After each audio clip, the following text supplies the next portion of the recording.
At my wife's company's annual party, my wife's boss kissed my wife in front of me. He smirked and said, "A nobody husband living on handouts, spineless, penniless, and forgettable." Everyone laughed, including my wife. Except me. I just smiled and said to the CEO, "If I were you, I will check my stock price." The moment I said those words, his face turned pale. You know what they say about corporate galas? They're basically just peacock parades with overpriced champagne and egos the size of Texas. Aurora Dynamics' annual shindig was no different. Held at the Grand Solace Hotel like we were royalty instead of a bunch of suits pretending to change the world one quarterly report at a time. The ballroom was dripping with crystal chandeliers that probably cost more than most people's houses, and the guest list read like a who's who of Silicon Valley's most insufferable jackasses. I stood in my corner, my usual spot really, nursing a scotch that was older than some of the tech bros strutting around in their 1,000 sneakers. The irony wasn't lost on me that I was drinking liquor worth more than their monthly rent, while they probably thought I was some charity case who'd wandered in from the street. But hey, let them think what they want. I've learned that being underestimated is one hell of a superpower. Marissa was in her element, floating across that marble floor like she was born for this crap. And maybe she was. That sapphire gown she'd picked out probably cost enough to fund a small startup. Caught the light every time she moved, which was constantly. She had this way of working a room that would make politicians jealous, gliding from one executive to another with the kind of practice smile that said, "I belong here," without actually saying it out loud. I watched her laugh at some VP's probably terrible joke. Watched her tilt her head just so when the CFO leaned in to whisper whatever passes for wit in corporate America these days. She was good at this game. I'll give her that. Better than I ever was or ever wanted to be. While she was busy being the perfect corporate wife, I was content to stay in the shadows observing the circus from the cheap seats. That's when Vincent Drake made his grand entrance. Jesus Christ, this guy. If you looked up corporate douchebag in the dictionary, Vincent's perfectly whitened smile would be staring back at you. 6'2" of pure concentrated arrogance wrapped in a tux that probably cost more than most people's cars. His hair was styled with the kind of precision that screamed, "I have a personal grooming team." And his watch? Don't even get me started on that PC Philippe monstrosity. Caught the light like a disco ball. Every time he gestured, the crowd practically parted like the Red Sea. When he walked in, you could feel the energy shift like someone had just cranked up the voltage in the room. Everyone suddenly stood a little straighter, laughed a little louder, tried a little harder to catch his attention. It was pathetic, really, watching grown adults turn into middle schoolers desperate for the cool kids' approval. Vincent didn't just walk across that ballroom. He owned it. Every step was calculated. Every glance was measured. Every smile was a weapon disguised as charm. He worked the room like a politician running for office, except his votes were measured in stock options and quarterly bonuses instead of ballots. And then he saw Marissa. I should have seen it coming. Really should have recognized the predatory gleam in his eyes as he changed course, heading straight for her like a heat-seeking missile. But I was too busy being amused by the whole spectacle, too entertained by watching everyone else kiss his ring to realize I was about to become part of the show. He swept up to my wife with the kind of confidence that comes from never being told no in his entire privileged life, without so much as a glance in my direction, without any acknowledgement that there might be someone in her life who mattered. He leaned in and kissed her on the cheek, right there in front of everyone. In front of me. The audacity was breathtaking. Really, like I was invisible, like I didn't exist, like I was just some piece of furniture cluttering up his perfectly orchestrated moment. Marissa didn't pull away, didn't even seem surprised, just stood there smiling like this was the most natural thing in the world. But Vincent wasn't done.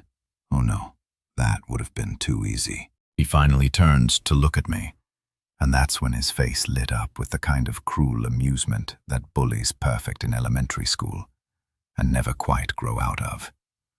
The conversations around us had started to die down, people sensing that something was about to happen, like animals picking up the scent of a storm. "Ah," he said loud enough for half the ballroom to hear. "The nobody husband." The words hung in the air like smoke from a cheap cigar. Accurate, poisonous, designed to burn, living on handouts. I assume his voice carried that particular brand of upper-class condescension that makes you want to punch someone in their perfectly veneered teeth. Spineless, penniless, and utterly forgettable. That's when the laughter started. Not just a few uncomfortable chuckles from the people close enough to hear. No, this was the real deal. Full-throated laughter that rippled outward like a stone thrown into a pond. Each wave carrying Vincent's words to new ears, spreading the humiliation like wildfire. Executives doubled over. Their wives covered their mouths to hide their grins, and the younger employees looked like they'd just witnessed the social equivalent of a public execution. And Marissa, God, Marissa, she laughed too. Not a polite, uncomfortable laugh. Not the kind of nervous giggle you might excuse as social anxiety or shock.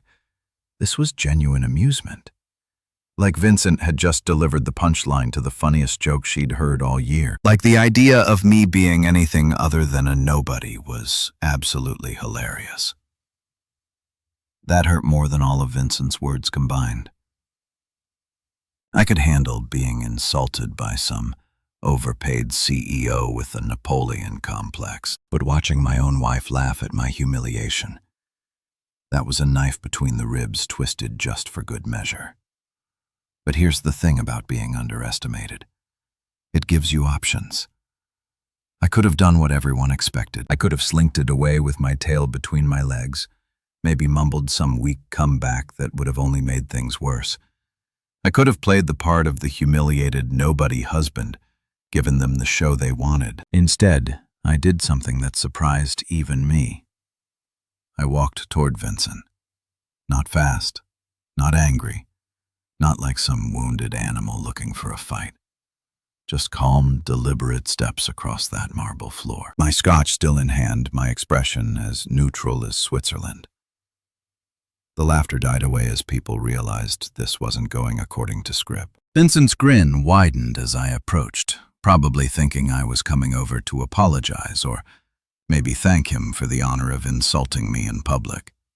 His eyes had that predatory gleam again, like a cat watching a mouse walk straight into its paws. I stopped just close enough that only he could hear me clearly, close enough that the power dynamics of the moment became crystal clear to everyone watching, close enough that when I spoke my voice was quiet as winter morning, but it carried the weight of absolute certainty. "If I were you," I said, "I'd check my stock price." It was beautiful, really, watching Vincent's face change. The confident smirk flickered first like a light bulb with a loose connection. Then his eyes narrowed, trying to process what he'd just heard, trying to figure out if this was some kind of joke he wasn't getting. But the color draining from his face, that was the moment he realized this wasn't a joke at all. That was the moment the game changed completely. You know that moment when you drop a mic and just walk away? That's exactly what I did.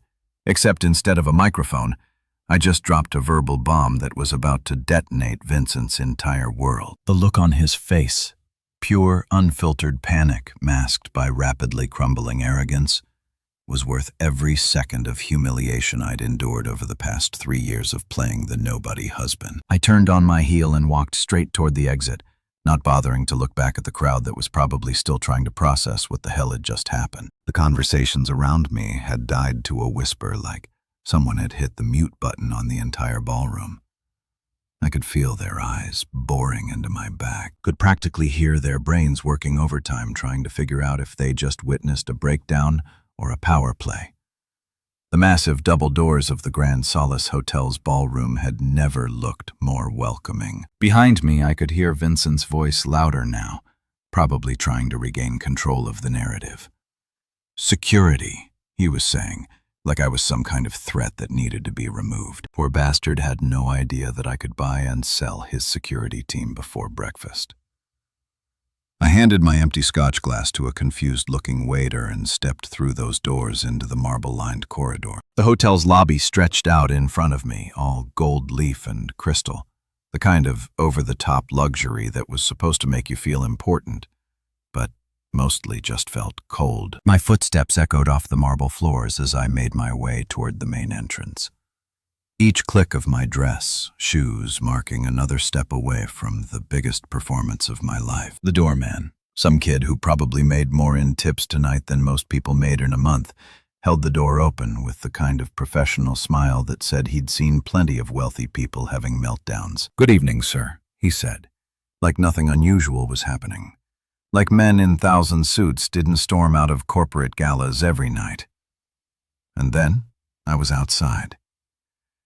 And Christ, it was like stepping into a different world. The December air hit me like a slap across the face, cutting through my wool suit like it was made of tissue paper.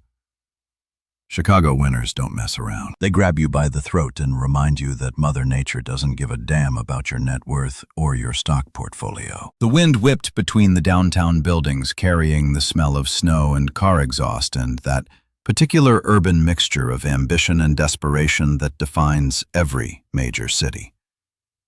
I should have been cold, should have been shivering in my expensive suit, regretting not grabbing my overcoat from the coat check. Instead, I felt more awake than I had in months. The air was clean out here, honest in a way that the recycled atmosphere of corporate inside could never be. Every breath felt like it was washing the taste of fake smiles and strategic laughter out of my lungs. The street was alive with the kind of energy you only get on a Friday night in the city. Taxis honked their way through traffic, their headlights cutting through the early evening darkness. People hurried past on the sidewalks, bundled up in coats and scarves, heading to restaurants or bars or whatever normal people did when they weren't playing elaborate games of corporate chess.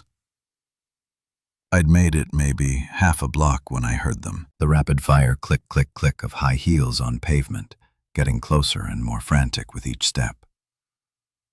Only one person I knew could move that fast in 4-inch love-out taunts without face-planting on the concrete. David Marissa's voice carried that particular mix of anger and confusion that wives perfect when their husbands do something completely off-script. I didn't turn around, didn't slow down, just kept walking toward the corner where my driver was probably wondering why I was 20 minutes early and whether he should start the car.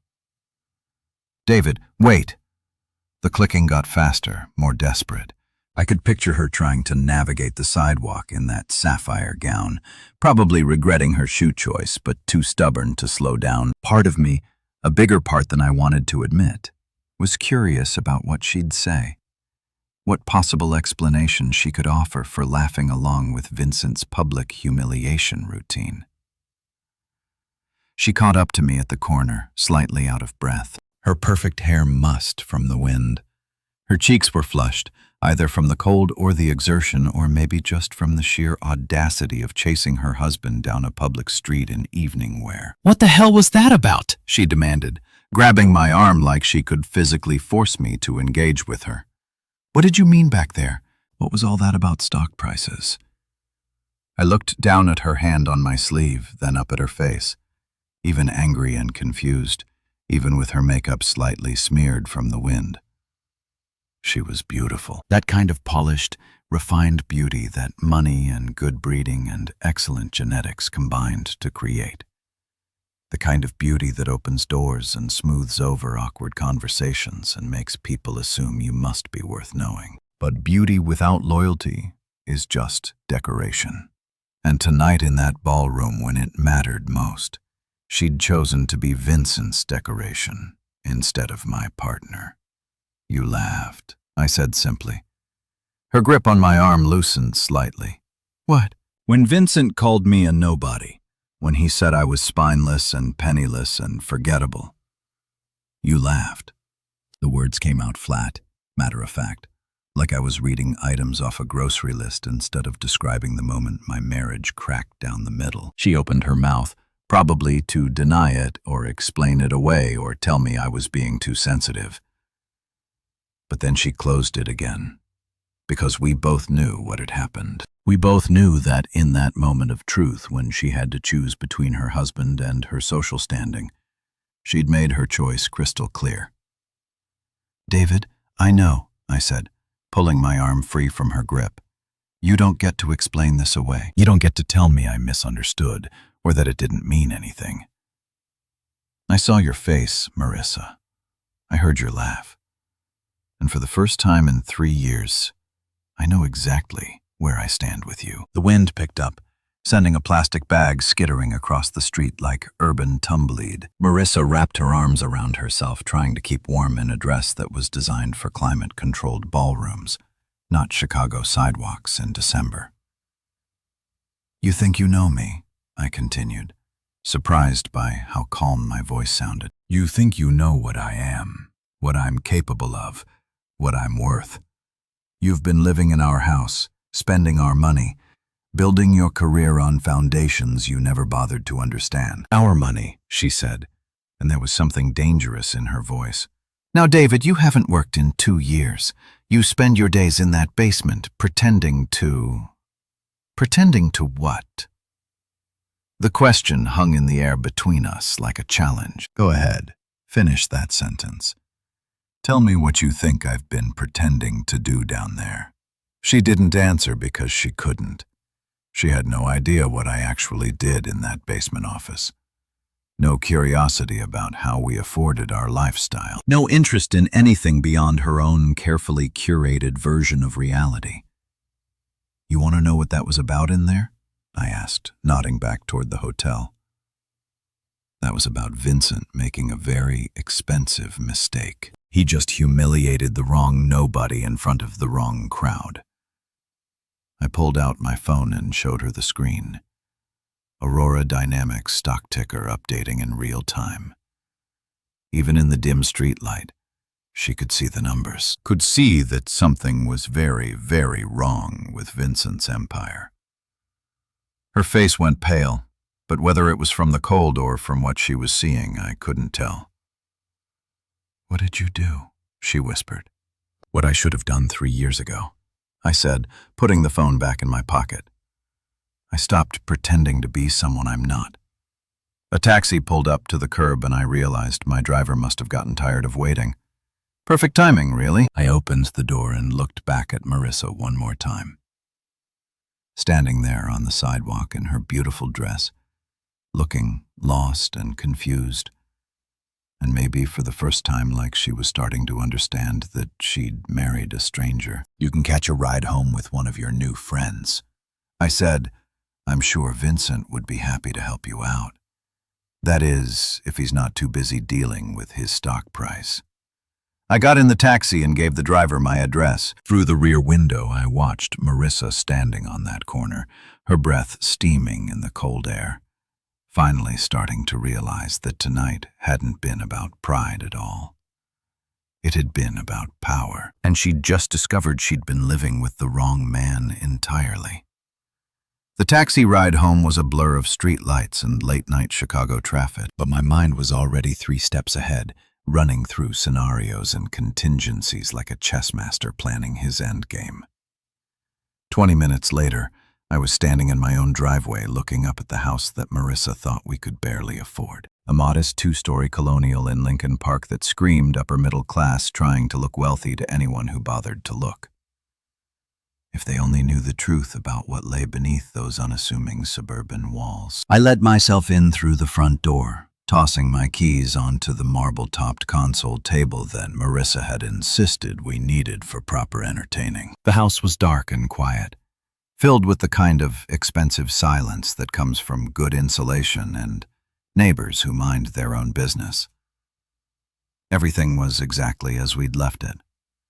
Her coffee mug still in the sink from this morning, her stack of marketing reports on the kitchen counter, the remnants of a life built on assumptions and half-truths. I loosened my tie and headed straight for the basement, my footsteps muffled by the plush carpet she'd picked out because it was tasteful, but not ostentatious. Poor Marissa had no idea that the most ostentatious thing in this house was hidden 20 feet below her yoga mat. The basement stairs creaked in all the familiar places as I descended into what Marissa lovingly called my man cave and dismissively referred to as my hobby room. To anyone else, it looked exactly like what you'd expect from an unemployed husband with too much time on his hands. A comfortable leather chair, a desk with a computer that seemed perpetually buried under stacks of papers, and walls lined with bookshelves that looked like they'd been assembled by someone with a serious reading addiction and questionable organizational skills. What they wouldn't notice, unless they were looking for it, was that those bookshelves were built like Fort Knox.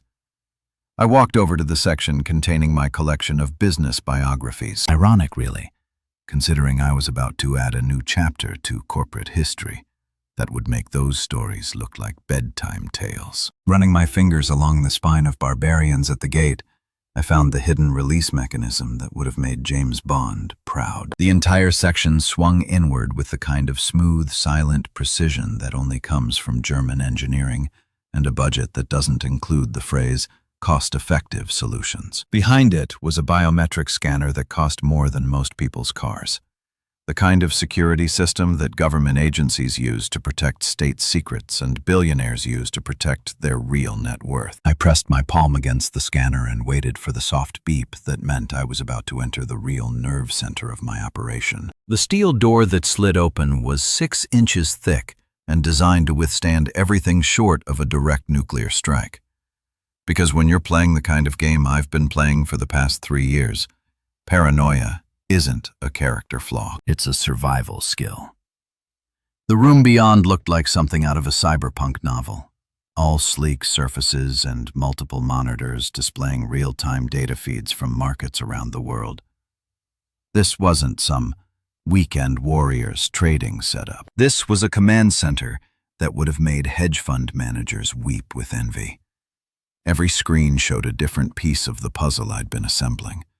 Every graph represented another move in the longest con game in corporate history. But it was the filing cabinets along the far wall that contained the real treasure. 3 years of meticulous documentation.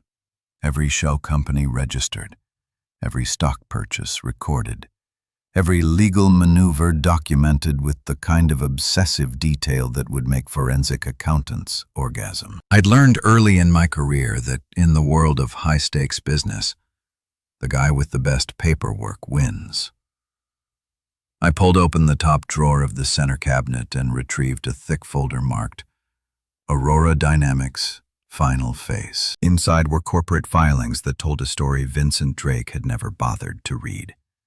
Acquisition records that painted a picture he'd never bothered to see, and ownership documents that would have given him nightmares if he'd known they existed. For 3 years, while everyone thought I was some unemployed loser living off my wife's marketing salary, I'd been systematically buying Aurora Dynamics 1 share at a time.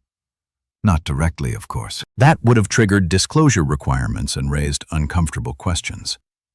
Instead, I'd created a web of shell companies so complex it would have impressed the guys who engineered the Panama Papers. Coldwell Holdings, Marillion Capital, Phoenix Acquisitions, Sterling Investment Group. Each one legitimate, each one properly registered, each one a small piece of a much larger puzzle that only I could see in its entirety. Through these entities, I'd been quietly accumulating Aurora Dynamics stock like a patient spider spinning its web, waiting for the perfect moment to reveal just how thoroughly I'd trapped my prey.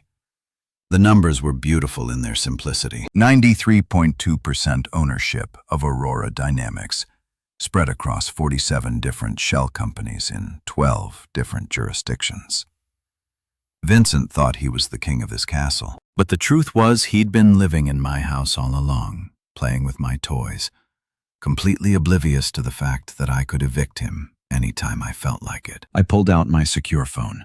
Not the iPhone that Marissa occasionally borrowed to take Instagram photos, but a military-grade communication device that would have made NSA operatives jealous. and scrolled through my contacts until I found the one I needed. Naomi Price, the only person who knew the full scope of what I'd been building, the only one I trusted with the kind of secrets that could reshape entire industries. She'd been my lawyer, my confidant, and my partner in crime for the better part of a decade. Back when I was still playing the game openly instead of from the shadows. She picked up on the second ring because Naomi Price never slept when there was money to be made or power to be seized. David. Her voice was crisp and professional, even at 11:30 on a Friday night. I've been watching Aurora's after-hours trading. Something tells me you didn't call to discuss your evening's entertainment. We're done waiting, I said, settling into the leather chair that had been my throne for the past 3 years of planning. Vincent just made his final mistake. There was a pause on the other end, the kind of silence that comes when a brilliant legal mind starts calculating the implications of what she's just heard. Naomi had been waiting for this call almost as long as I'd been planning to make it. How public was the mistake? She asked. Because Naomi understood that in the world of corporate warfare, perception is often more important than reality. Ballroom full of Aurora employees, board members, and half the tech press in Chicago, I said. He called me a nobody husband living on handouts, spineless, penniless, and forgettable. And your wife? That question hung in the air longer than I would have liked. Laughed along with everyone else. I see. Naomi's voice carried the kind of professional sympathy that comes from years of dealing with rich men whose personal lives had just exploded. So, this is personal now. This has always been personal, I corrected. But now it's also public. Vincent just humiliated me in front of everyone who matters in this industry, which means I can respond in kind without looking like the aggressor. What do you need? I looked around the room at 3 years' worth of careful planning at the evidence of a takeover, so methodical and thorough that business schools would probably study it for decades. Everything was ready. Every legal document was in place. Every regulatory requirement had been met.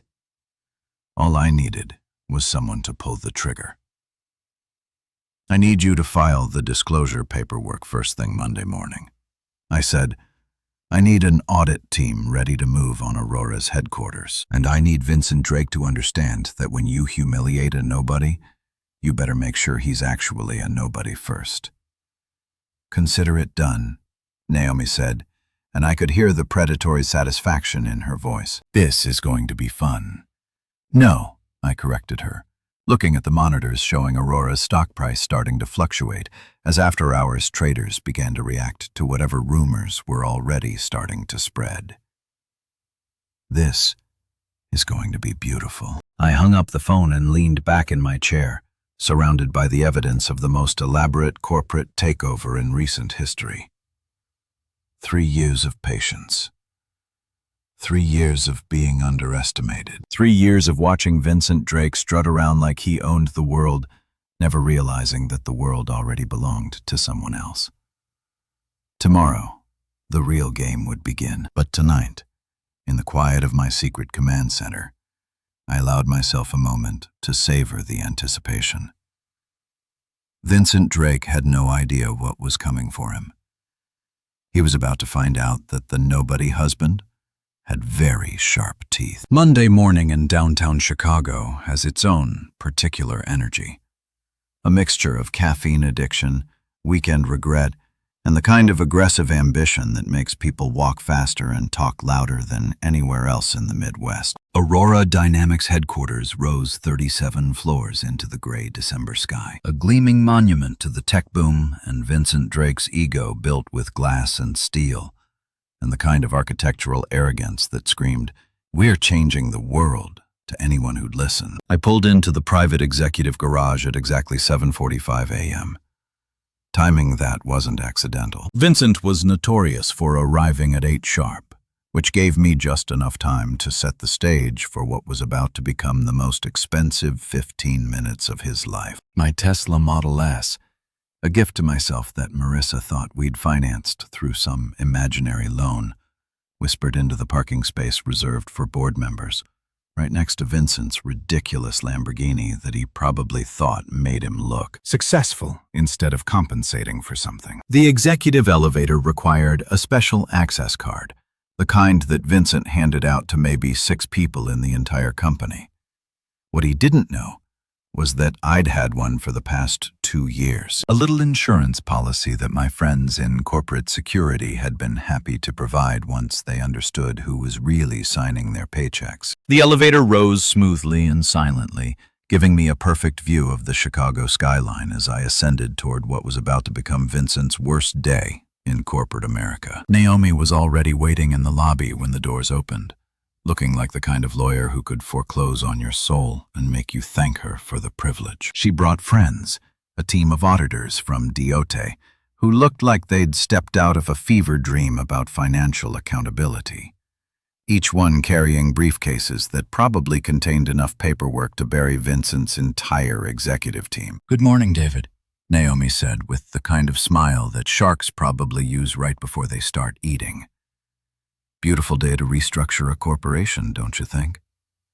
"The best," I replied, checking my watch. Vincent would be stepping off his private elevator in exactly 3 minutes, probably still riding high from Friday night's performance, completely oblivious to the fact that his corporate kingdom was about to experience a hostile takeover from the inside. We walked through the executive floor like we owned the place, which technically I did. The morning light streamed through floor-to-ceiling windows, illuminating offices that cost more to furnish than most people made in a year. Vincent's corner office dominated the northeast corner, a testament to his ego and his complete misunderstanding of who actually controlled Aurora Dynamics. His secretary, a nervous-looking woman named Patricia, who probably made more money than she'd ever dreamed of just to manage Vincent's calendar and stroke his ego, looked up as we approached. Her face went through several interesting expressions as she tried to process why a team of lawyers and auditors was marching toward her boss's office like they were planning to foreclose on Christmas. "Excuse me," she said, standing up with the kind of practiced authority that comes from years of protecting executives from unwanted interruptions. "Mr. Drake isn't expecting any meetings this morning. His first appointment isn't until 9:30 with the marketing team." I finished for her. "I know. I've been reading his calendar for longer than you might think." Before she could process that particular revelation, the elevator chimed and Vincent stepped out looking like a man who owned the world and everyone in it. His Tom Ford suit was perfect. His hair was perfect. His confidence was absolutely perfect. The kind of polished arrogance that comes from never being told no by anyone who mattered. He saw us standing outside his office, and his face went through the same progression as his secretary's: confusion, then irritation, then the dawning realization that something was very, very wrong with his Monday morning routine. "What the hell is this?" he demanded, his voice carrying that particular brand of entitled outrage that CEOs perfect when their carefully controlled worlds start showing cracks. "Patricia, why are there lawyers in my lobby?" "Actually," Naomi said, stepping forward with the kind of professional smile that would have made undertakers jealous, "we're here to see you, Mr. Drake. My name is Naomi Price, and I represent the majority shareholder of Aurora Dynamics." Vincent's laugh was the kind of sound you'd expect from someone who thought he was listening to the world's worst joke. "Majority shareholder, lady? I am the majority shareholder. I own 63% of this company." "I'm afraid that's not accurate," Naomi said, pulling a thick folder from her briefcase. "My client has been acquiring Aurora Dynamics stock through various investment vehicles for the past 3 years. As of this morning, he controls 93.2% of all outstanding shares." The color started draining from Vincent's face like someone had pulled the plug. "That's impossible. Any acquisition over 5% requires disclosure. The SEC would have been notified through the proper channels." "Yes," Naomi interrupted, "which they were. Every purchase was properly documented and filed. It's amazing how much you can buy when you spread it across enough entities and jurisdictions. Almost like the system was designed for people who understand how to use it properly." Vincent's eyes darted between Naomi and the audit team, his brain probably running calculations and coming up with numbers that didn't make sense. "Who?" he demanded. "Who's behind this? Goldman, BlackRock, some Chinese consortium?" "Actually," I said, stepping out from behind one of the auditors, "it's the nobody husband. I've seen people have heart attacks," and Vincent's face went through something pretty similar. The arrogant confidence that had defined him for as long as I'd known him just evaporated, replaced by the kind of raw panic that comes from realizing you've been playing checkers while someone else was playing chess. "You," he whispered, like he was trying to convince himself this was some kind of elaborate hallucination brought on by too much cocaine and not enough sleep. "You're unemployed. You're a nobody. Your wife makes more money than you do." "Used to," I corrected, walking into his office like I'd been doing it every day for years. "As of this morning, Marissa works for me. Just like you do. Just like everyone in this building does." I pulled a chair up to his desk and sat down with the kind of casual authority that comes from knowing you hold all the cards. Vincent remained standing, probably because his legs had forgotten how to work properly. "Here's how this is going to work," I said, opening the folder Naomi had prepared. "You're going to sit down, you're going to listen, and you're going to sign whatever documents I put in front of you.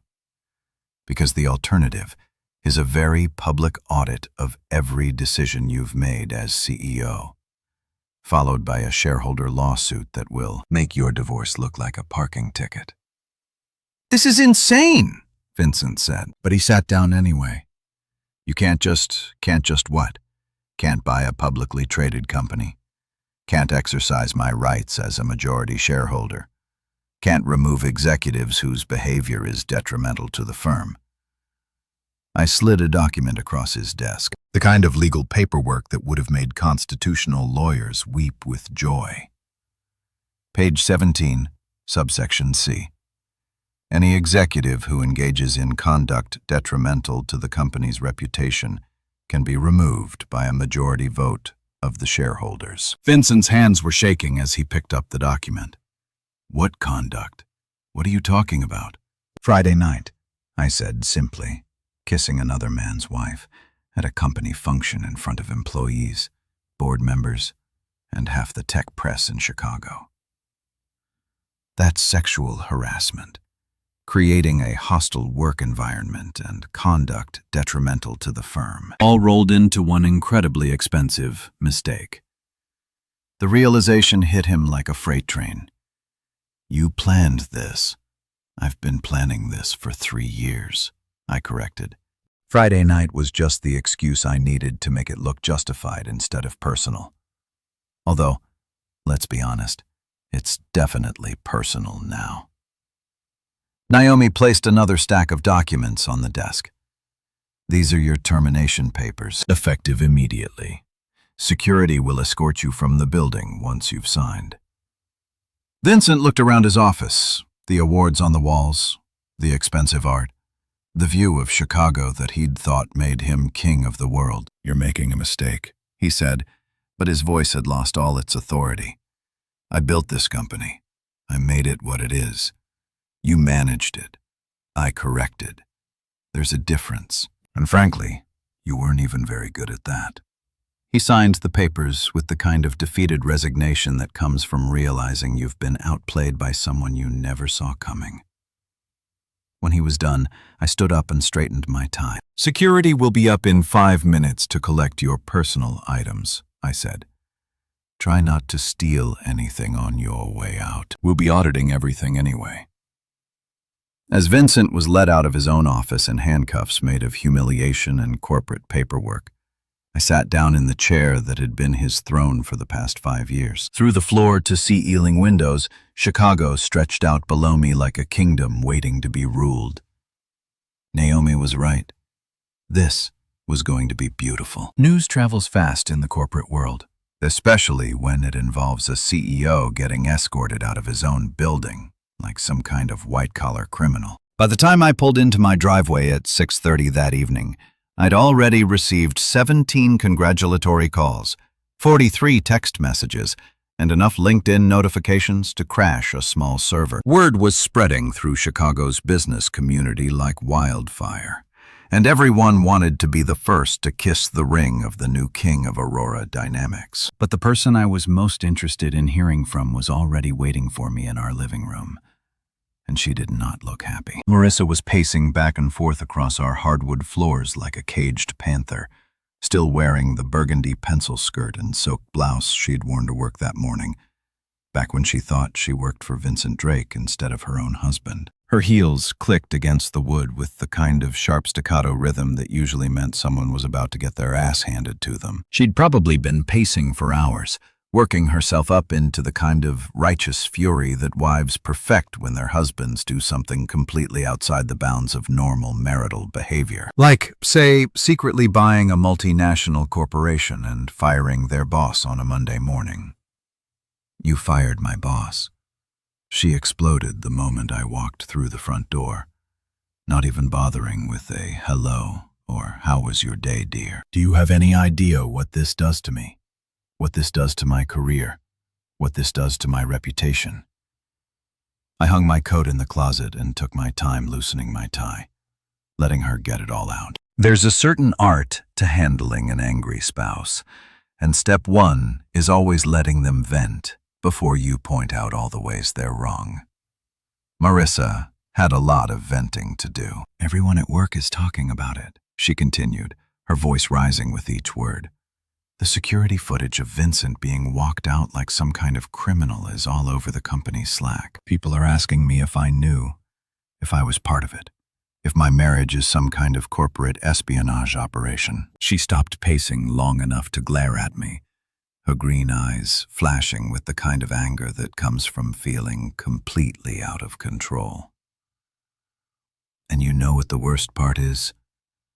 I had to find out from the company-wide email." From the goddamn company-wide email, David, my own husband, stages a corporate coup, and I learn about it the same way as some intern in accounting. I walked over to the bar cart, a wedding gift from Marissa's mother that we'd never actually used for entertaining, and poured myself 2 fingers of bourbon, the good stuff, the kind that costs more per bottle than most people spend on groceries in a millions month.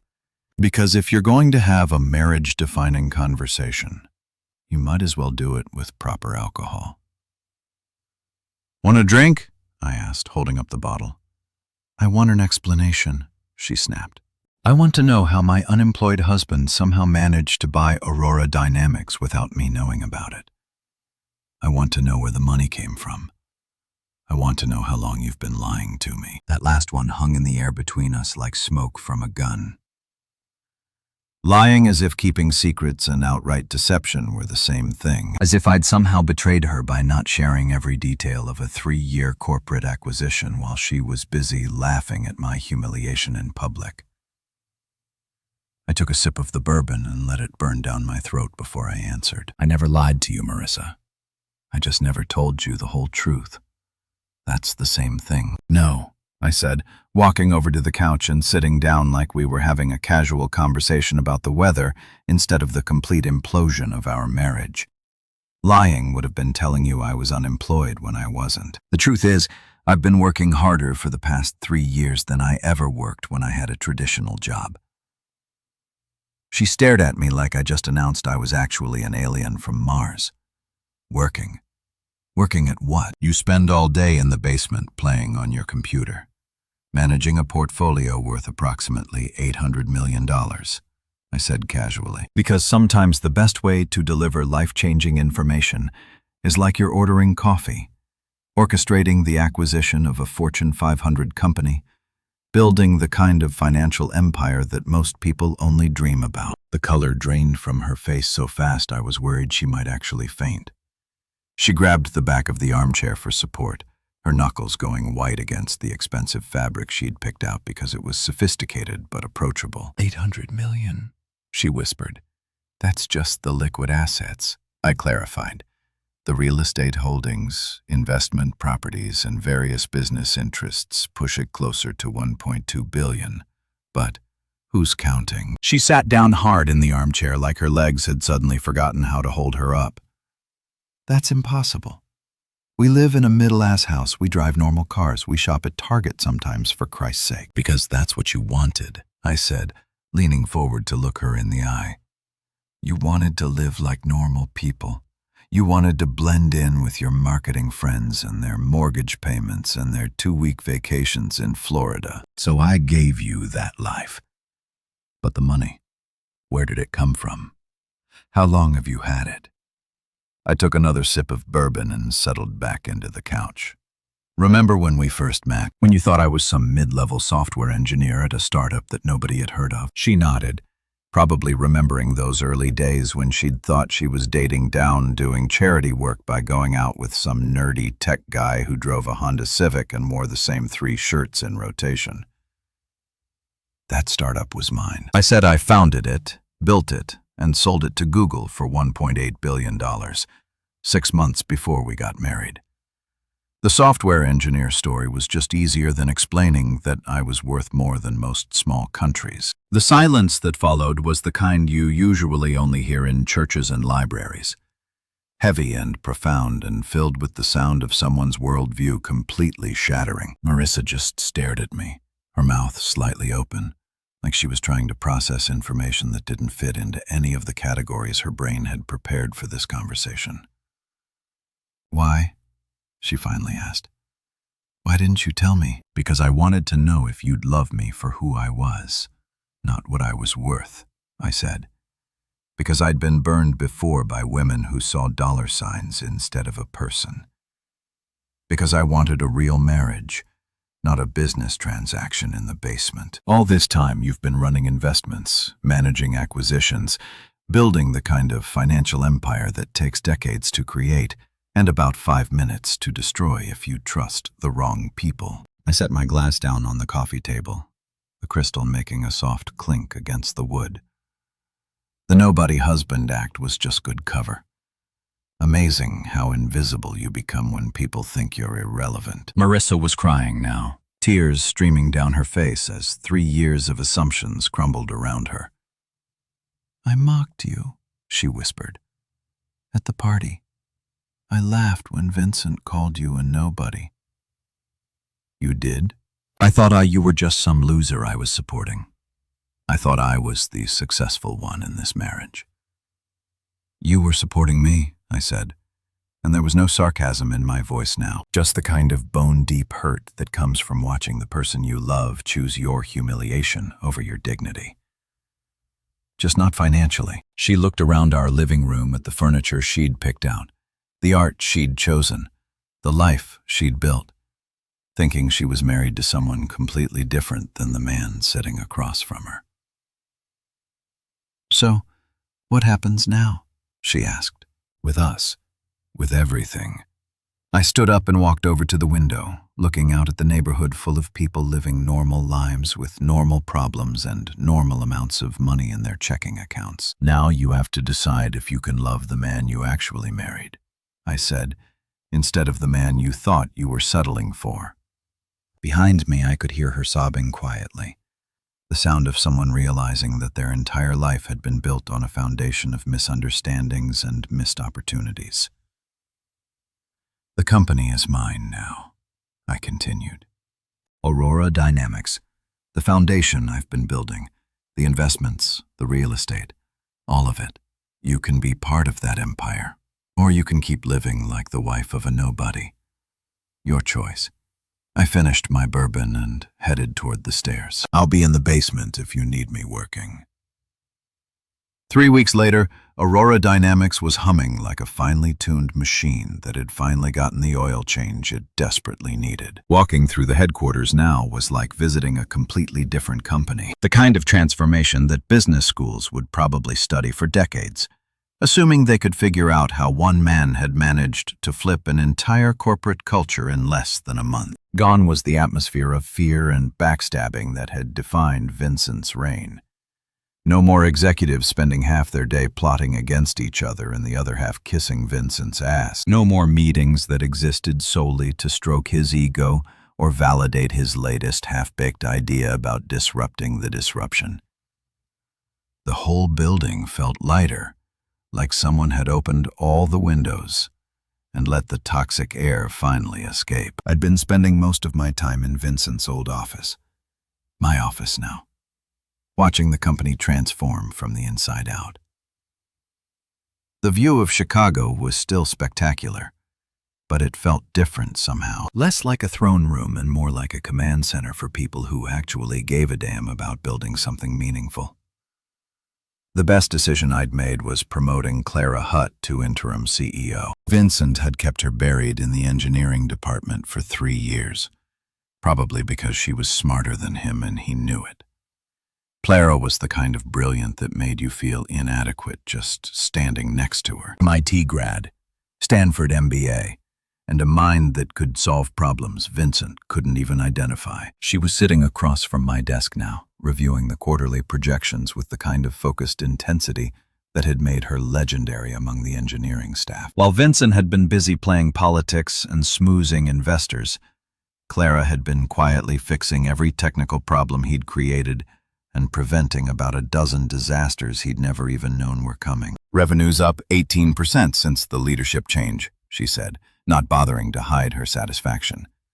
Employee retention is the highest it's been in 5 years, and our Glassdoor rating went from 2.8 to 4.6 in 3 weeks. What about the projects Vincent had in development? I asked, though I already knew the answer would make me want to find him and fire him all over again. Clara's expression could have curdled milk. The Aurora AI project was 6 months behind schedule and about $2 million over budget, because Vincent kept changing the specifications every time he read an article about machine learning. The cloud infrastructure upgrade was a complete disaster. He'd chosen a vendor based on who took him to the best golf courses instead of who had the best technology. She flipped through her notes with the efficiency of someone who'd been cleaning up other people's messes for years. The good news is that most of the damage was administrative rather than technical. Our engineering teams are incredible. They've just been hamstrung by leadership that didn't understand what they were building. That was Vincent in a nutshell. He'd been so busy playing CEO that he'd forgotten the point was actually to run a company. While he was giving interviews to Forbes about his visionary leadership style, his own employees were working overtime to prevent his vision from driving Aurora Dynamics straight into the ground. What about the marketing department? I asked because I couldn't avoid that particular elephant in the room forever. Clara's expression became carefully neutral, the kind of professional diplomacy that meant she was about to deliver news I probably didn't want to hear. Marissa's team has been adjusting to the new structure, meaning half of them expected to get fired because of their association with Vincent, and the other half expected special treatment because of their association with you. Clara closed her folder and looked at me directly. I told them all that nepotism died with the old regime. Everyone gets evaluated on their performance, not their connections. It was the right call, and we both knew it. The last thing Aurora Dynamics needed was for people to think that marrying the owner was a path to job security. Bad enough that the rumor mill was already working overtime trying to figure out how much Marissa had known about my takeover. Every decision involving her was going to be scrutinized by employees, board members, and probably the SEC for the next few years. How's she handling it? I asked, though I wasn't sure I wanted to know the answer. Better than expected, actually, Clara said. And there was something in her voice that might have been surprise. She's been putting in 12-hour days, redoing all the marketing campaigns that were tied to Vincent's personal brand. She hasn't asked for any special consideration, hasn't tried to leverage her relationship with you, hasn't even mentioned your name in any of the strategy meetings. That was unexpected. In the 3 weeks since our basement conversation, Marissa and I had been living like polite strangers who happened to share a mortgage. She left for work before I woke up, came home after I'd eaten dinner, and spent most of her time in the guest bedroom working on her laptop. We communicated through text messages and post-it notes, like divorce proceedings conducted through corporate efficiency. There's something else, Clara continued, pulling out another folder. About your wife's performance review. I leaned back in my chair, bracing myself for whatever professional disaster was about to complicate my personal life even further. Let me have it. She's actually good at her job, Clara said, and she sounded almost annoyed by this revelation. Really good. The campaign she designed for the Aurora AI relaunch is brilliant. Focuses on practical applications instead of Vincent's revolutionary innovation. She's cut the marketing budget by 30% while increasing engagement metrics across all platforms. Clara opened the folder and showed me analytics reports that would have made marketing professors weep with joy. She completely rebuilt the social media strategy, fired the influencer marketing firm that was bleeding money, and created content that actually explains what our products do, instead of just making them sound futuristic. I stared at the numbers, trying to reconcile this information with the woman who'd been picking out throw pillows and complaining about our grocery budget for the past 3 years. She did all this in 3 weeks. Turns out when you're not spending half your time managing Vincent's ego and the other half wondering if you're going to get fired for disagreeing with him, you can accomplish amazing things. Clara said dryly, "Who knew?" It was a pattern I'd been seeing throughout the company. Vincent hadn't just been a bad CEO. He'd been a bottleneck that prevented talented people from doing their jobs effectively. Remove the bottleneck, and suddenly everyone remembered why they'd wanted to work at Aurora Dynamics in the first place. "So, what's your recommendation?" I asked. "Keep her," Clara said without hesitation. "Promote her." Actually, the marketing director position has been vacant since Vincent fired the last guy for questioning his vision. She's already doing the job. Might as well make it official. It was a good decision from a business perspective. It was also potentially a nightmare from a personal perspective. But that wasn't Clara's problem to solve. She was thinking about what was best for Aurora Dynamics, which was exactly what I'd hired her to do. "Make it happen," I said. "But I want it clear that this promotion is based on performance metrics, not personal relationships. Full documentation, board approval, the works." "Already prepared," Clara said, because she was the kind of executive who thought 3 steps ahead of everyone else. Board meeting is scheduled for Thursday. The promotion paperwork will be indistinguishable from any other merit-based advancement. She gathered her files and stood to leave, then paused at the door. "For what it's worth," she said, "I think you made the right call about everything. This company is going to be something special." After she left, I sat alone in my office, looking out at the Chicago skyline and thinking about the strange turns that life takes. 3 weeks ago, I'd been the nobody husband living on handouts. Now I was running a Fortune 500 company and apparently married to one of the most effective marketing executives in the tech industry. It was funny how much you could learn about people when you gave them the chance to show you who they really were. Vincent had spent 3 years proving he was exactly as incompetent as I'd suspected. Marissa had spent 3 weeks proving she was nothing like the woman I'd thought I'd marry. The question was whether either of us could figure out how to be married to the people we actually turned out to be. The Caldwell Foundation occupied a converted warehouse in Pilsen, about as far from Aurora Dynamics' gleaming corporate tower as you could get, while still technically being in the same city where Aurora was all glass and steel, and the kind of aggressive modernity that screamed we're disrupting everything. The foundation was brick and reclaimed wood, and the sort of deliberate humility that whispered, "We're actually trying to help." I'd chosen the location specifically because it wasn't downtown, wasn't convenient for the kind of wealthy donors who like to show up for photo ops and tax write-offs. This wasn't about putting my name on a building or getting invited to charity galas where rich people congratulated themselves for caring about poor people. This was about actually doing something useful with the ridiculous amount of money I'd accumulated over the years. The Caldwell Foundation, named after my grandfather, who'd worked 3 jobs to put my father through college, funded scholarships, mentorship programs, and tech training for kids who'd been written off by everyone else. Kids from neighborhoods where the schools had given up, where guidance counselors steered promising students toward community college because nobody expected them to aim higher, where having potential meant exactly nothing if you didn't have connections. I was walking through the main programming space on a Thursday afternoon watching a dozen teenagers hunched over laptops trying to debug their first real coding projects. The concentration in the room was intense. The kind of focused energy you only get when people are learning something they actually care about, instead of just trying to pass a test. Mr. Caldwell.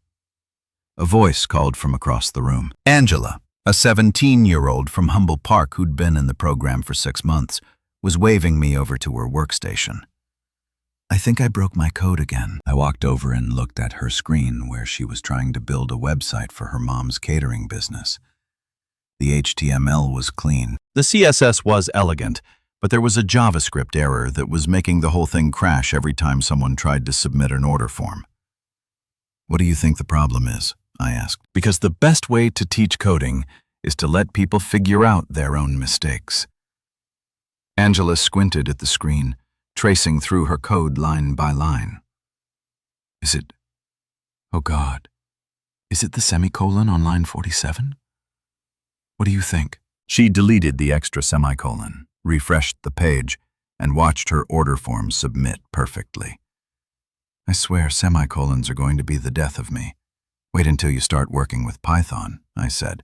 Then you'll miss having semicolons to blame. The laugh that rippled through the room was the kind of sound that made everything else worthwhile. These kids had been told their whole lives that technology was for other people, that programming was for privileged kids from suburban schools with computer labs and parents who worked in tech. Breaking down that mental barrier was harder than teaching syntax, but infinitely more important. Marcus Washington, the foundation's director, appeared at my elbow with the kind of timing that suggested he'd been waiting for a break in the conversation. Marcus was one of those rare people who'd made it out of the South Side, gotten his computer science degree from Northwestern, and then decided to come back and build ladders for everyone else. He was also the closest thing I had to a moral compass when it came to foundation work. David, he said quietly, we need to talk about the volunteer situation.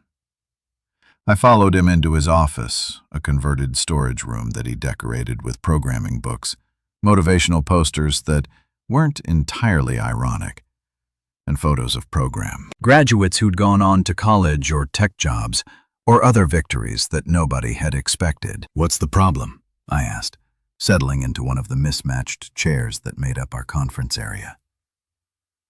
It's not a problem exactly, Marcus said, which immediately told me it was definitely a problem. It's about Marissa. I should have seen this coming. My wife had been volunteering at the foundation for the past 2 weeks, showing up every Tuesday and Thursday afternoon to help with the coding workshops. I'd assumed it was some kind of guilt-driven community service, her way of proving she wasn't just another corporate wife who only cared about charity when it came with a tax deduction. She's been helping with the intermediate programming class, Marcus continued, and the kids love her. But I'm worried about her motivations, and I'm worried about what happens to these kids if this is just some kind of marital therapy disguised as volunteer work. Marcus had a point. The foundation's success depended on consistency, on building relationships with kids who'd been let down by adults their entire lives. If Marissa was just going through a phase, if this was her way of working through our marriage problems, then she'd end up hurting the exact people we were trying to help. Has she said anything, done anything that makes you think she's not serious about this? That's just it, Marcus said, and he looked genuinely confused. She's been incredible, professional, patient, genuinely invested in helping these kids succeed. Yesterday, one of the students, Tommy Rodriguez, broke down crying because he got accepted to UIC's computer science program. I knew Tommy, 16 years old, lived with his grandmother in Little Village, had been told by his high school counselor that college wasn't realistic for someone in his situation. He'd been in our program for 8 months, working on his coding skills while applying for scholarships that could make college possible. Tommy was crying because his father walked out when he heard about the scholarship. Marcus continued, said his son was getting too good for the family. The college would just make him think he was better than everyone else. I felt my jaw clench. It was a story we heard too often. Families that were so beaten down by poverty and limited opportunities that success felt like betrayal instead of hope. Marissa sat with Tommy for 2 hours, Marcus said. Didn't try to give him advice. Didn't tell him everything would be okay. Just listened while he talked about feeling torn between the future he wanted and the family he loved. Then she cried too. Not the kind of crying you do when you're trying to look sympathetic, but real tears, like his pain actually hurt her. Marcus leaned back in his chair. I've been doing this work for 15 years, David. I can spot the volunteers who are here for the wrong reasons from across the room. Marissa isn't one of them. I stared out the window at the kids in the main room, still hunched over their computers, still believing that lines of code could change their lives. Because sometimes they could. What do you want me to do about it? I asked. Nothing, Marcus said. I just wanted you to know that whatever's going on between you two, whatever brought her here, she's doing good work. Real work.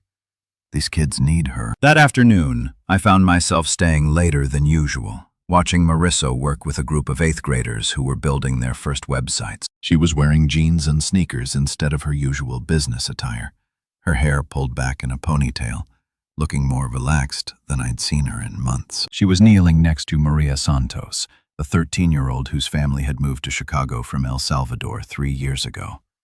Maria was trying to build a website to help her mother's house cleaning business get more clients, but she was struggling with the English language tutorials. Okay, mija, Marissa was saying, mixing English and Spanish in the natural way that only comes from genuine comfort with both languages. Let's try this step by step.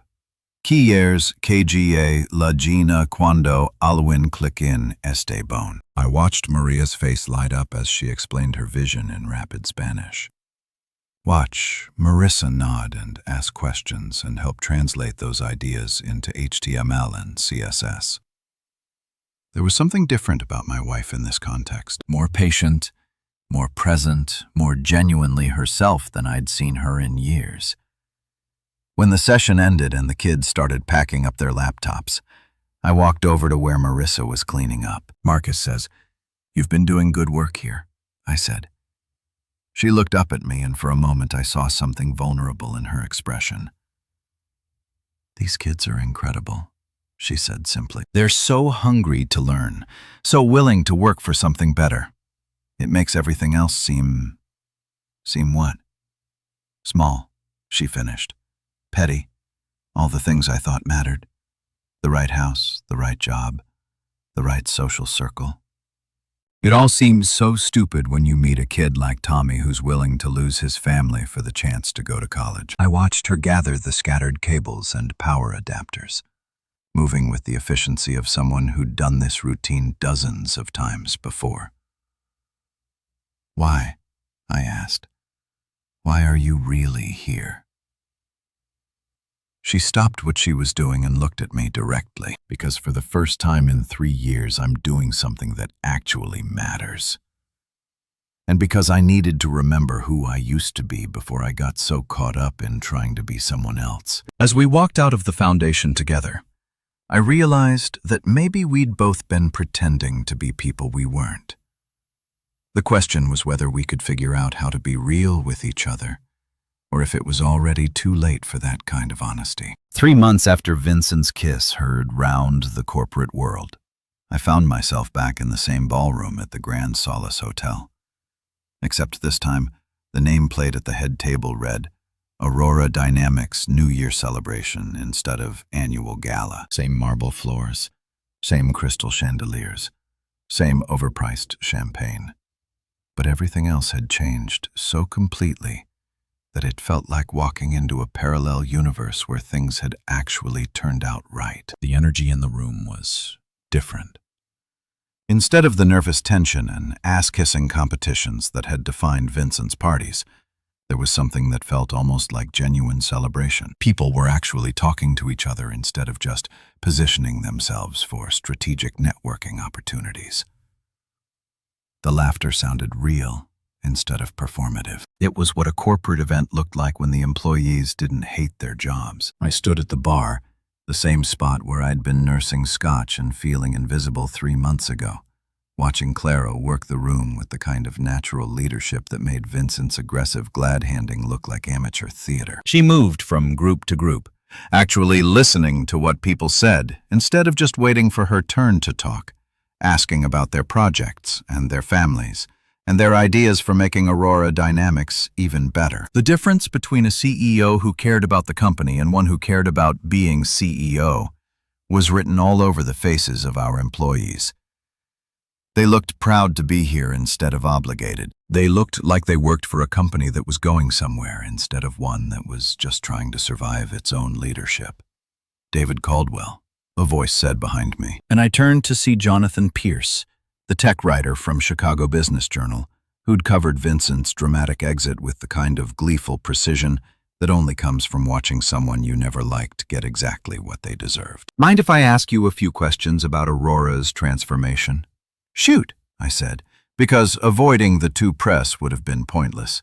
The story of Aurora's quiet revolution was going to get told whether I participated or not. Better to make sure it got told accurately. 3 months ago, you were unknown in Chicago business circles, Jonathan said, pulling out his phone to record. Now you're running one of the city's most successful tech companies. How does someone fly under the radar for that long? It was a fair question and one I've been expecting. Amazing what you can accomplish when you're not trying to get your name in Forbes every month. I said Vincent spent so much energy on personal branding that he forgot the point was actually building something worthwhile. Speaking of Vincent Drake, Jonathan continued, any regrets about how his departure was handled? I took a sip of my scotch, the same brand I'd been drinking the night Vincent made his fatal mistake, and considered the question. Vincent created his own exit strategy the moment he decided that humiliating employees was acceptable behavior. I just provided the paperwork. Jonathan laughed, the kind of sound that meant he'd found his pull quote for tomorrow's article. And what about Aurora's future? Clara, who has been getting rave reviews as interim CEO. Clara is not interim anymore. I said because we'd made that decision official yesterday. The board voted unanimously to remove the temporary designation. She's earned it. That was an understatement. In 3 months, Clara had turned Aurora Dynamics into the kind of company that people actually wanted to work for. Revenue was up, employee satisfaction was through the roof, and we'd started getting unsolicited resumes from engineers at Google and Microsoft who'd heard about our transformation and wanted to be part of something special. One more question, Jonathan said, and I could tell from his expression that this was the one he'd really come to ask. Your wife, Marissa. She's been promoted to marketing director. Some people are calling it nepotism. How do you respond to that? I've been waiting for this question since the day we announced Marissa's promotion. It was the obvious angle, the easy story that wrote itself. Rich husband buys company, promotes wife. Corporate corruption disguised as family values. Some people can call it whatever they want. I said Marissa's promotion was based on performance metrics that speak for themselves. She redesigned our entire marketing strategy, cut costs by 30% while increasing engagement, and delivered results that any company would kill for. If that's nepotism, then nepotism is a lot more effective than I thought. Jonathan nodded and put his phone away, probably satisfied that he had enough material for a story that would make both me and Marissa sound competent instead of corrupt. Good.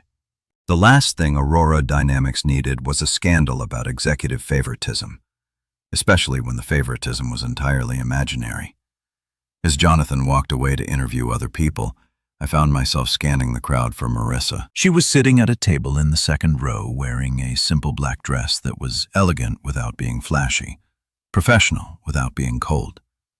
The sapphire gown from 3 months ago had been about making a statement. This dress was about doing a job. She was listening to something Marcus was saying.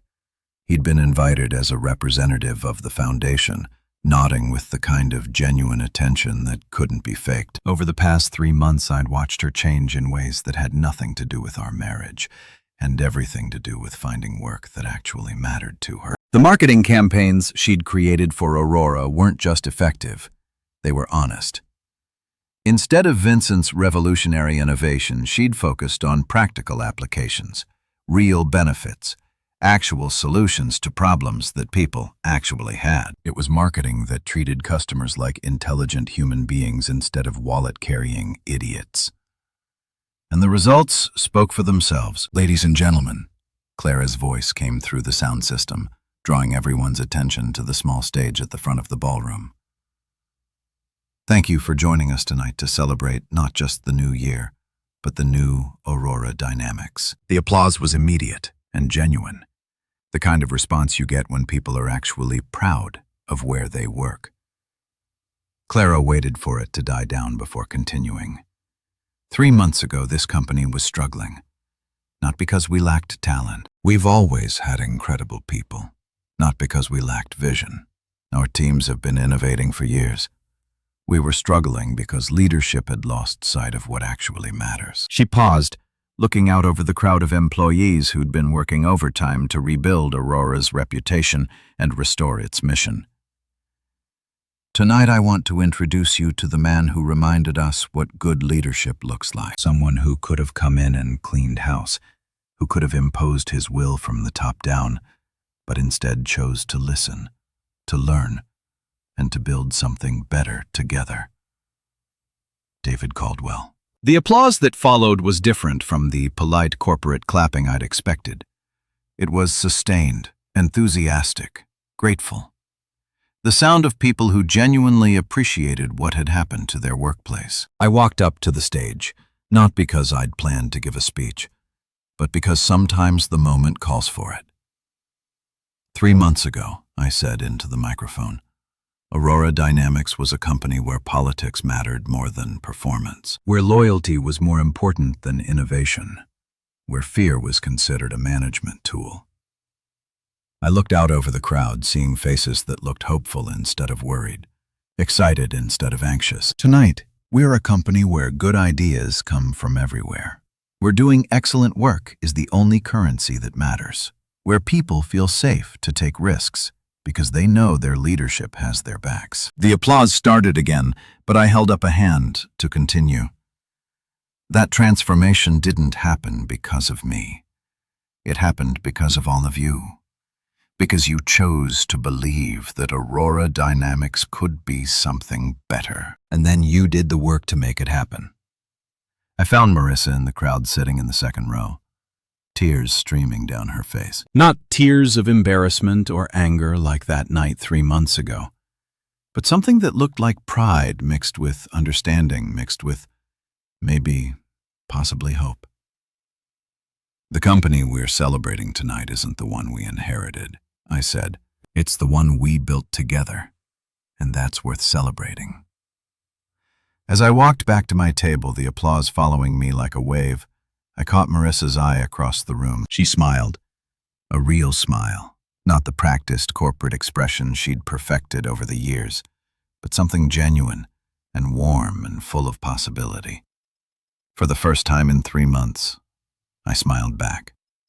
6 months after the night that changed everything, Aurora Dynamics was expanding into 3 new markets. The foundation had placed 437 kids in college prep programs, and my marriage was still held together by the emotional equivalent of duct tape and good intentions.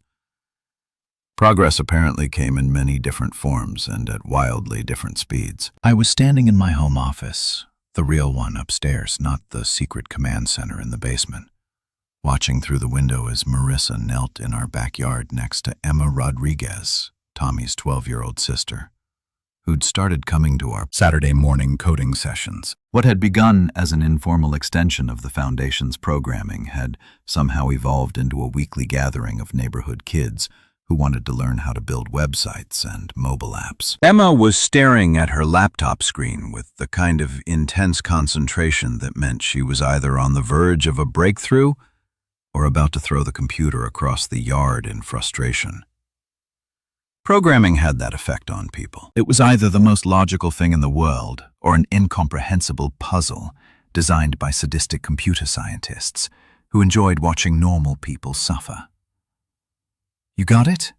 Marissa asked, leaning over to look at Emma's code. "I think so," Emma said, Her voice carrying that particular mix of excitement and terror that comes with being 12 years old and attempting to make technology do your bidding.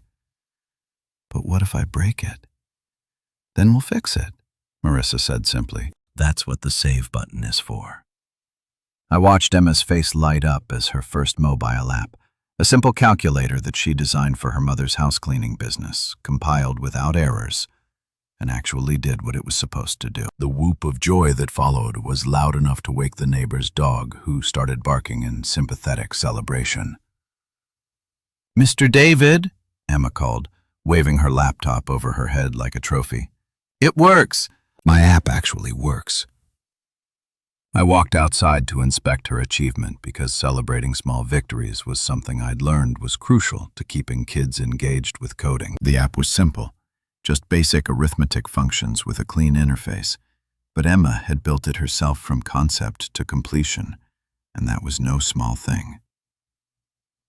"This is impressive," I said, scrolling through her code. Clean syntax, good user interface design, and it actually solves a real problem. "You sure you're only 12?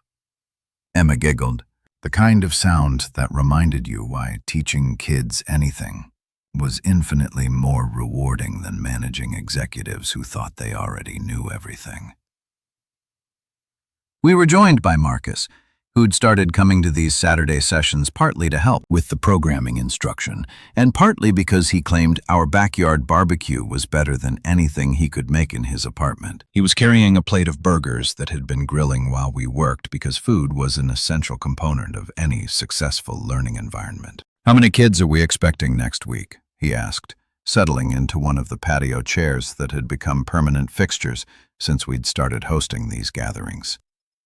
15. Marissa said, saving Emma's project to the shared drive we'd set up for the kids to showcase their work. Angela's bringing her cousin from Pilsen, and Mrs. Santos wants to sign up her youngest daughter. I watched Marissa help Emma upload her app to the tablet they'd been using for testing, noting the patience and genuine enthusiasm that had become her trademark with the foundation kids. 6 months ago, she'd been focused on climbing the corporate ladder and impressing people whose opinions didn't actually matter. Now she spent her Saturday mornings teaching kids from Little Village how to code, and her weekday evenings designing scholarship programs for students who couldn't afford college without help. The transformation had been gradual, but undeniable. The woman who'd laughed at Vincent's humiliation of me had evolved into someone who cried when Tommy Rodriguez got accepted to UIC, who spent her own money buying laptops for kids whose families couldn't afford them, who'd learned Spanish curse words from Angela's grandmother so she could better communicate with the parents who were suspicious of free programming classes. David, Marcus said quietly, settling in next to me while Emma and Marissa worked on debugging another student's project. "We need to talk about the scholarship applications." I'd been expecting this conversation. The Caldwell Foundation Scholarship Program had grown from a small pilot project to something that was attracting national attention, partly because our success rate was embarrassingly higher than most established programs, and partly because our approach was different from the usual. Write an essay about overcoming adversity, model that most foundations used. "How many applications this year?" I asked. 2047, Marcus said, and he sounded almost apologetic about delivering good news. "Last year, we had 400. Word is spreading." That was the problem with success. It created its own complications. Every scholarship we awarded meant 10 other deserving kids who didn't get help. Every program we expanded meant 20 more communities that wanted the same opportunities. Good problems, but still problems that required solutions we hadn't planned for. "What's our budget capacity?" "We can fund about 300 full scholarships this year," Marcus said, but Marissa has an idea about how to stretch that further. I looked over at my wife, who was currently explaining the difference between front-end and back-end development to a group of kids who probably understood technology better than most of the executives I'd worked with in my previous career. "She wants to create a mentorship matching program," Marcus continued, pair scholarship recipients with professionals in the tech industry. The idea is that ongoing support and guidance might be more valuable than just throwing money at college tuition. It was a good idea. A great idea, actually. The kind of systematic thinking that addressed root causes instead of just symptoms. The kind of long-term vision that separated real solutions from feel-good gestures. Has she talked to you about the corporate partnership proposal? Marcus asked, "What corporate partnership proposal?" Marcus grinned, the expression of someone who was about to deliver news that would complicate my life in ways I couldn't yet imagine. She's been talking to Apple, Google, and Microsoft about creating internship pipelines for foundation kids. Guaranteed summer positions for scholarship recipients with the possibility of full-time offers after graduation. I stared at him, trying to process the implications of what he was just told me. Marissa had been negotiating with some of the biggest tech companies in the world, creating opportunities for kids from neighborhoods where most people had never met anyone who worked in technology, building bridges between communities that might as well have existed on different planets. When was she planning to mention this to me? Probably when she'd worked out all the details. Marcus said, "You know how she is about presenting complete solutions instead of half-formed ideas." That was true. Over the past 6 months, I'd watched Marissa develop a methodical approach to problem-solving that rivaled anything I'd seen in corporate consulting. She researched exhaustively, planned meticulously, and only presented ideas when she was confident they would actually work. The sound of multiple laptops closing simultaneously indicated that the afternoon's programming session was winding down. Kids started packing up their computers, comparing notes about their projects, making plans for next week's challenges. Emma hugged Marissa goodbye, promising to show her mother the calculator app, and asked if she wanted any additional features. As the last of the kids headed home, I found myself alone in the backyard with Marissa for the first time in weeks. We'd been living in the same house, working for the same company, supporting the same foundation, but somehow managing to avoid any meaningful conversation about what was happening between us. "Marcus tells me you've been busy," I said, settling into the chair next to hers. "The kids keep me motivated," she said, not quite meeting my eyes. Hard to feel sorry for yourself when you're working with people who are actually changing their lives instead of just complaining about them. We sat in comfortable silence for a moment, watching the sun set over a neighborhood that was slowly changing as young families moved in, and longtime residents decided that maybe gentrification wasn't entirely terrible if it meant better schools and lower crime rates. "Marissa," I said finally, "we need to talk about us." She nodded, like she'd been expecting this conversation and dreading it in equal measure. "I know." Are we just going to keep pretending that we're roommates who happen to share a mortgage and a foundation? "I don't know," she said honestly. "I don't know how to be married to you now that I know who you actually are. And I don't know if you can forgive me for laughing when Vincent humiliated you." It was the first time either of us had directly addressed the elephant that had been living in our guest bedroom for the past 6 months. The hurt was still there. Probably always would be, but it felt smaller now, less central to everything else that was happening in our lives. "I don't know either," I said, "but maybe we could figure it out together." She looked at me then. Really looked at me, and I saw something in her expression that might have been hope. "Maybe," she said, but slowly. No dramatic gestures, no grand romantic reconciliations, just slow. "Slow works for me," I said, and meant it. We were broken, but we weren't irreparable, and sometimes that was enough to start with. 1 year later, I stood in my corner office at Aurora Dynamics watching the Chicago skyline paint itself in shades of gold and crimson as another day wound down to its inevitable conclusion. The view hadn't changed, but everything else had been transformed so completely that sometimes I felt like I was looking at a different city entirely. one where second chances were possible and people could actually become better versions of themselves if they were willing to do the work. Aurora Dynamics had just announced its 4th consecutive quarter of record growth, making us the kind of success story that business schools would probably dissect for decades. But more importantly, we become the kind of company that people actually wanted to work for.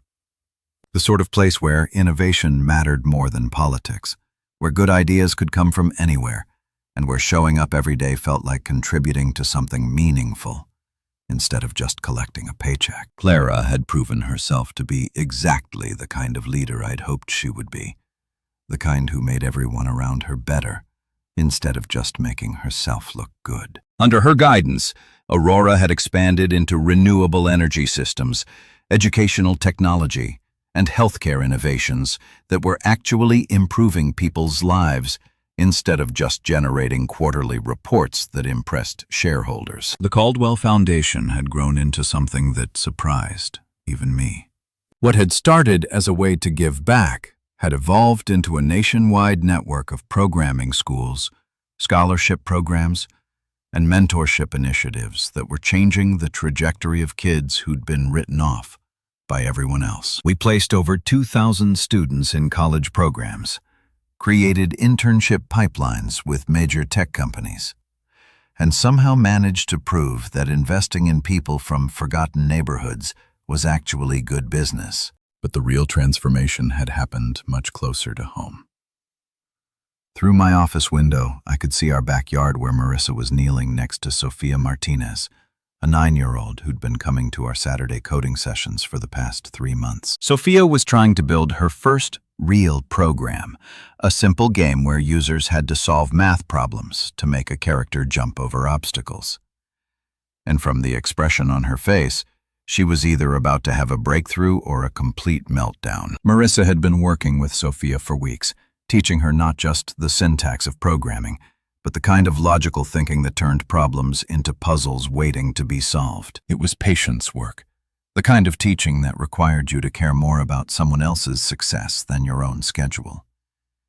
And watching them together always reminded me why I'd fallen in love with Marissa in the first place. She'd become the Foundation's de facto director of corporate partnerships, building relationships with tech companies that wanted to invest in the next generation of programmers. Her Microsoft deal alone had created summer internships for 50 Foundation students with the possibility of full-time positions after graduation. Apple had followed with their own program, then Google, then a dozen smaller companies that wanted to be part of something that was actually making a difference. The woman who'd once measured success by the square footage of her office and the thread count of her business suits now spent her evenings on conference calls with executives who wanted to understand how investing in underserved communities could benefit their bottom line. She'd become an evangelist for the radical idea that talent was distributed equally, but opportunity wasn't, and that companies smart enough to recognize this could build competitive advantages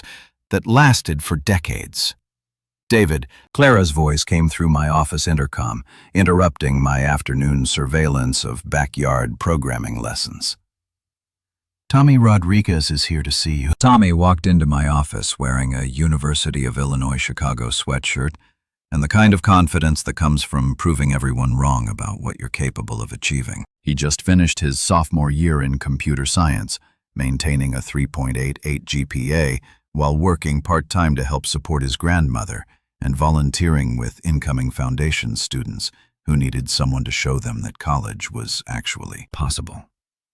Mr. Caldwell, he said, settling into the chair across from my desk, I wanted to thank you for the internship recommendation. 2 weeks ago, I'd written a recommendation letter for Tommy's application to a summer program at SpaceX. Not because of any special relationship or favor trading, but because he'd earned it through 2 years of exceptional work and the kind of innovative thinking that made professors remember why they'd gotten into teaching in the first place. You earned that recommendation. I told him I just wrote down what you'd already accomplished. Still, Tommy said, 3 years ago, I was a kid from Little Village who'd never met anyone who worked in tech. Now I'm applying for internships at companies that design rockets. That doesn't happen without people like you and Mrs. Caldwell believing in kids like me. It was a humbling reminder of why all of this mattered. Tommy would graduate in 2 years with job offers from companies that were actively competing for talent like his. He'd probably make more money in his first year out of college than his family had seen in the previous 5 years combined, and eventually he'd start his own programs for kids who reminded him of himself at 16, perpetuating a cycle of opportunity that could, theoretically, continue forever. "How's Sophia doing with her game?" I asked, nodding toward the window where his sister was still hunched over her laptop, her face scrunched in concentration. "She's obsessed," Tommy said, laughing. "Stays up until midnight working on it. Asks me coding questions I can't answer anymore. I think she's going to be better at this than I am." After Tommy left, I found myself drawn back to the window, watching my wife and Sophia work through what looked like a particularly challenging debugging session. Marissa had changed in ways that went far beyond her work with the foundation or her success at Aurora Dynamics. She'd become more patient, more thoughtful, more interested in building things that lasted than in collecting achievements that impressed other people. Our marriage had been rebuilt slowly, carefully, like engineers constructing a bridge that needed to support weight they couldn't precisely calculate. We'd started with separate bedrooms and formal politeness, progressed to shared meals and cautious conversations, and eventually arrived at something that felt like genuine partnership instead of just coordinated coexistence. The hurt from that night at the gala would probably never completely disappear. Some betrayals leave permanent scars even when they're forgiven. But it had been replaced by something more complex and more durable. The kind of respect that comes from watching someone choose to become better instead of just defending who they used to be.